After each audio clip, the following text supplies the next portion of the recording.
আসসালামু আলাইকুম, কেমন আছেন? অবশ্যই খুব ভালো। ভালো থাকতেই হবে। এটাই হচ্ছে আমাদের প্রথম চিন্তাভাবনা। যা কিছু ভালো থাকতে হবে সবার আগে। এই যে আপনি ভালো থাকার জন্য চিন্তাভাবনা করবেন, তখনই কিন্তু এই খারাপ লাগাগুলো থেকে আপনি ভালো লাগার দিকে এগিয়ে যাবেন।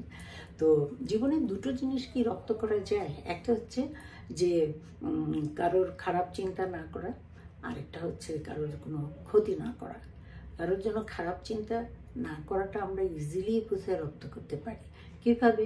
কারণ একটা জিনিস খেয়াল করবেন, কারোর জন্য যখন আপনি খারাপ চিন্তা করবেন, তখন কিন্তু আপনার মনের ভিতরে ওই খারাপ লাগাটার জন্য একটা মুহূর্ত, একটা সময় তৈরি করতে হবে, এবং সেই সময়টাকে থেকেই কিন্তু আপনি তার জন্য খারাপ চিন্তাটা করবেন। তো সেখানে আপনি কিন্তু খারাপের ভিতরে ঢুকে গেলেন। তো খারাপের ভিতরে আপনি যখন ঢুকে গেলেন, তখন সেখান থেকে আপনি তার জন্য খারাপ চিন্তা করছেন। আরেকটা হচ্ছে পরোপকার। কখনোই কারোর উপকার যদি আপনাকে দিয়ে হয়, সেটা যে কোনো মানুষের জন্যই হোক, আপনি অবশ্যই সেই উপকারটুকু করবেন।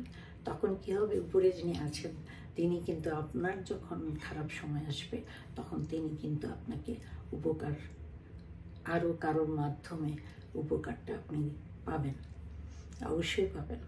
এবং আমাদের জীবনের বড় সম্পদ কিন্তু আমি মনে করি কিছু ভালো মানুষ। কিছু ভালো মানুষের সান্নিধ্যে যদি আপনি থাকেন, তখন আপনি কখনোই কিন্তু খারাপ চিন্তা করতে পারবেন না। কখনোই কিন্তু আপনি খারাপ কোনোরকম কোনো কিছু নিয়ে নিজেকে নিয়োজিত করতে পারবেন না। আর পরোপকার, এটা আমার মনে হয় যে এটাতে আপনার ভিতরে যে ভালো লাগার স্ফুরণটা হবে, সেটাই হবে আপনার সবচেয়ে বড় প্রাপ্তি। এবং এই প্রাপ্তিটুকু নিয়েই কিন্তু আপনি আগামীতে অনেক সুন্দরভাবে এগিয়ে যেতে পারবেন।